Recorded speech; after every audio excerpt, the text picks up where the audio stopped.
नवी मुंबई के तलोजा जेल में बड़ी लापरवाही का मामला आरटीआई कार्यकर्ता शकील अहमद शेख ने उजागर किया है। शकील अहमद शेख की माने तो तलोजा जेल में आरोपियों को रखने की क्षमता 2100 है। बावजूद इसके वर्तमान समय में 3000 से अधिक आरोपी तलोजा जेल में बंद है, जिसके कारण उन्हें मूलभूत सुविधाएं नहीं मिल पा रही हैं।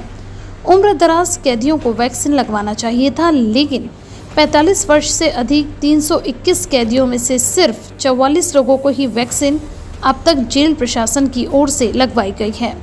23 अप्रैल 2021 को तलोजा जेल में कार्यरत 110 जेल स्टाफ का कोरोना टेस्ट किया गया, जिसमें से 51 लोग कोरोना पॉजिटिव पाए गए थे, जिसके कारण कैदियों में कोरोना फैलने का भारी खतरा बढ़ गया है। इस संदर्भ में एक शिकायत आरटीआई कार्यकर्ता शकील अहमद शेख ने महाराष्ट्र के मुख्यमंत्री माननीय उद्धव जी ठाकरे और जेल प्रशासन के वरिष्ठ अधिकारियों को ऑनलाइन किया है। मेरा नाम शकील अहमद शेख है और मुंबई शहर में मैं आरटीआई के माध्यम से कई खुलासे कर चुका हूँ शासन प्रशासन के विरुद्ध। आज जो खुलासा है तलोजा जेल के अंदर जो वहाँ की व्यवस्था है, वहाँ की बदहाली को लेकर मैंने शिकायत की है। माननीय मुख्यमंत्री साहब को किया, यहाँ के जो महानिरीक्षक है जेल के उनको किया हुआ है, और जो हेल्थ मिनिस्टर है राजेश टोपे साहब उनको किया हुआ है। जब एक और अगर आप देखेंगे पूरे दुनिया में या भारत में कोरोना महामारी का दूसरा लहर आई हुई है और हर रोज़ जो है करीब 4 लाख से ज़्यादा केसेस मिले, तो उसी तरह से निश्चित तौर पे जो जेल है उसके अंदर भी कई आरोपी हैं जिनको जो है कोरोना के लक्षण पाए गए हैं। अगर आप देखेंगे पिछले 30 अप्रैल को ही इसी साल में जो विशाल दसरी नाम का एक अंडर ट्रायल एक्यूज था, उसकी जो कोरोना पॉजिटिव की वजह से डेथ हो गई जो है, तो जेल प्रशासन कहीं ना कहीं फेल रहा है। अगर उसके समय पे रहते हुए कोरोना टेस्ट किया जाता तो उसकी जान बचाई जा सकती थी। उसकी फैमिली वाले ने उसके पहले कंप्लेंट किया था कि बीमार है, लेकिन जो वहाँ के जेल अधिकारी हैं, जो जेलर है कौस्तुभ कुलेकर साहब ने उसके ऊपर ध्यान नहीं दिया।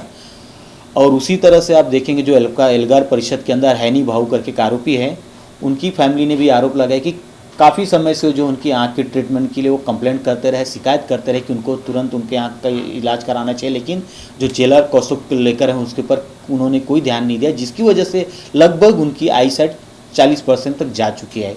इसी तरह का आरोप जो एक और आरोपी ने किया था, जो एल्गार परिषद के दूसरे आरोपी है डॉक्टर राव साहब ने, उन्होंने एक पिटीशन फाइल किया था बॉम्बे हाई कोर्ट के अंदर, जिसके अंदर उन्होंने अपनी शिकायत की थी कि मुझे मेडिकल्स जो सुविधा मिल नहीं पा रही है, और मेडिकल सुविधा के नाम पे जेलर के अंदर 3 आयुर्वेदिक डॉक्टर जिनकी डिग्री BMS रहती है, जबकि कायदे से होना चाहिए। जेल प्रशासन के अंदर करीब हज़ारों कैदी रहते हैं, वहाँ पे एक BMS डॉक्टर MBBS डॉक्टर होना चाहिए। वहाँ पे उन्होंने ये भी आरोप लगाया था कि जेल के अंदर जो है कैपेसिटी से ज़्यादा जेल एक्यूज रह रहे हैं, जिसकी वजह से उनकी सुविधाओं में खास करके पानी के ऊपर बहुत ज़्यादा तकलीफें होती है, सोने के लिए की जगहें कम हैं। अगर आप देखेंगे तो जो जेल प्रशासन के अंदर ऑफिशियली अभी जो कैपेसिटी 2124 है, लेकिन अभी फ़िलहाल जो कैदी वहाँ पे बंद है 3151 के आसपास बंद है, जो कि 50% से ज़्यादा ओवरलोडिंग है। तो आप ये देख सकते हैं कि इस तरह का अगर बदहाली रहेगा तो लोगों की जो मानव अधिकार हो कहीं ना कहीं छीनने का काम कौस्तुभ कुलेकर साहब कर रहे हैं।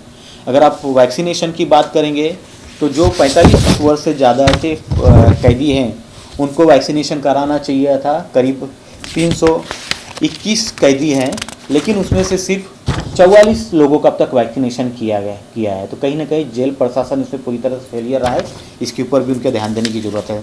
और जो सबसे ज़्यादा जो कोरोना फैल रहा है, कोरोना बीमारी जेल स्टाफ के थ्रू फैल रहा है, क्योंकि 110 टेस्ट कराए गए थे वहाँ के कर्मचारियों का, जिसके में से 51 कर्मचारी पॉजिटिव पाए गए हैं। तो 51 कर्मचारी है जो कहीं ना कहीं बंदी खोलते हैं या फिर उनको खोलने का काम, ले जाने का काम, उनको खाना बांटने का, कैंटीन पहुँचाने का काम उनको वही करते हैं। तो इनको समय रहते हुए इनका वैक्सीनेशन कराना चाहिए था, इनका टेस्ट कराना चाहिए था, ताकि जो है ये जो कैदी इनसे इसे बचा जा सकता था। उसी तरह से इन सब फेलियर को देखते हुए शासन ने उनका 2 साल पहले ट्रांसफ़र कर दिया था वासिम में, लेकिन उन्होंने उसको चैलेंज किया और ट्रिब्यूनल में आज तक पेंडिंग है। 2 साल तक हो गया, उसके ऊपर तुरंत निर्णय लेना चाहिए था ट्रिब्यूनल को, और उनको तुरंत का तुरंत वहाँ पे ट्रांसफ़र करना चाहिए था। इसी तरह से महामारी को कहीं ना कहीं एक तरह से न्योता और भी दे रहे। वहाँ पे जो पुणे के गैंगस्टर थे गाजा मारने, जब उनकी बेल हुई थी, जब उनको छोड़ा गया था, तो तलोजा जेल परिसर के अंदर उन्होंने करीब 500 गाड़ियों के साथ वहाँ से सपोर्टर्स के साथ रैली निकाला था। तो जहाँ पे पूरी दुनिया में लॉकडाउन लगा हुआ है, भारत में लॉकडाउन लगा हुआ है, ऐसे वक्त में आप अगर किसी आरोपी को 500 गाड़ियों के साथ रैली करने में रोक नहीं पाते, तो कहीं ना कहीं पूरी तरह से फेलियर है कौस्तुभ को लेकर का। और उसी तरह से वहाँ के एमपी थे संजय, उनके भी सपोर्टर इसी तरह से रैली निकाले थे। तो इसके बारे में भी इंक्वायरी होनी चाहिए, पूरी तरह से जो फेलियर है इसके बारे में इंक्वायरी होनी चाहिए। और कौस्तुभ को लेकर और उनके जो स्टाफ है उनके अगेंस्ट में जो भी मैंने मांग की है उसको करना चाहिए। और जेल प्रशासन के ऊपर जेल के अंदर तुरंत कहीं ना कहीं मुआयना करवाना चाहिए कि वहाँ की हालत क्या है, ताकि लोगों का जो मानवाधिकार उनका मिल सके। Bureau report, CEN news, Mumbai.